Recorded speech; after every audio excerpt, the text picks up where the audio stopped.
Hey mon ami, t'aimes ça manger des patates? T'aimes ça aussi pour pouvoir t'en garder tout l'hiver? Ben aujourd'hui, ça donne bien, on va se parler d'entreposage. Alors il s'agit ici de mon premier test d'entreposage de pommes de terre. La variété c'est des Norland rouges. Dans le fond, mes patates sont là depuis, je vous dirais, depuis le mois de septembre. On est rendu presque au mois de mars, fin février. Alors j'avais entreposé à l'origine, j'avais descendu là-dedans environ, non environ, pas environ, très exactement 472 livres de pommes de terre. Donc évidemment, je viens en chercher assez régulièrement. On est une famille de 5, j'en donne un petit peu à mes parents et à mes beaux-parents aussi. Donc mon entreposage baisse, mais pas tellement vite non plus. Donc pour vous donner le contexte, dans le fond, on est dans mon garage, dans mon atelier.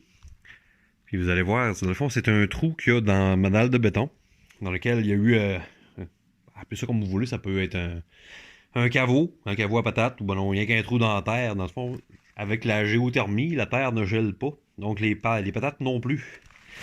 C'est la fait que j'ai, que je vais corriger, dans le fond, c'est que c'est pas très commode pour aller chercher les patates là-dedans.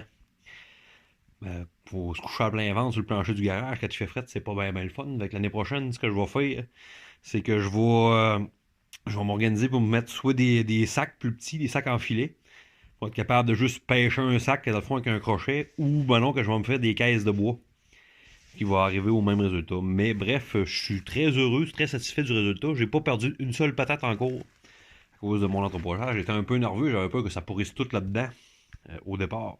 Donc je suis bien content. Morale de l'histoire, pour vous faire une histoire courte, j'étais pas totalement sûr, j'avais pas mal peur de quand j'ai descendu mes pommes de terre dans ce trou-là. Avant de les descendre là, je les ai faites sécher une semaine entre deux toiles avec une ventilation. Pas qu'ils voient trop la lumière du jour. J'avais fermé les rideaux, les stores dans le garage pour essayer de limiter la lumière du jour pour éviter que mes pommes de terre sécrètent de la solanine. Fait qu'après ça, un coup qui ont été sèches, je les ai mis. J'ai un racking en bois qui soutient ma poche, ma grosse poche, ce qu'on appelle communément un big bag. J'en avais un qui était propre, c'était pas de l'engrais chimique qu'il y a eu dedans. Et puis, c'est ça, j'ai mis tout simplement mes pommes de terre dedans. Puis, le but du rack en bois sert à laisser un jour d'air entre la terre et puis la poche puis les patates qu'il y a dedans pour éviter que ça conserve trop d'humidité. Ce que j'avais lu sur Internet, surtout pour l'entreposage des pommes de terre, c'est qu'il fallait absolument qu'ils soient à noirceur, puis qu'il fallait qu'il y ait un taux d'humidité assez élevé pour pouvoir faire en sorte que les pommes de terre vont cicatriser quand il y a eu une brisure, quand on les a récoltées. Ça arrive des fois qu'on égratigne la pluie, etc. Ben, c'est pour ça qu'on veut avoir un taux d'humidité assez. Fait qu'avec un trou dans la terre de même, ben, avec un couvert en acier, ben, bien évidemment, ça réglait ce problème-là de mon côté. C'est sûr que si on regarde, je vais vous montrer un peu mon couvercle. Quand il fait bien froid, il y a du givre qui se forme dessus parce que, évidemment, à l'intérieur du garage, ça gèle. Ça gèlera pas dans mon trou, mais dans le garage, ça gèle.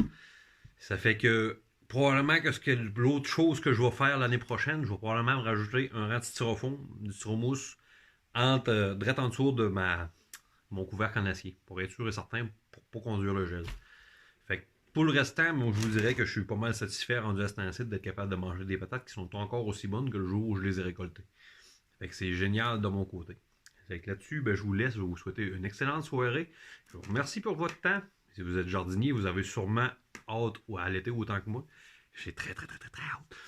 Fait que sur là-dessus, j'aimerais ça vous inviter à vous abonner. Si vous avez aimé la vidéo, que ça vous a plu, prenez le temps de laisser un petit j'aime. Bonne soirée. À la prochaine.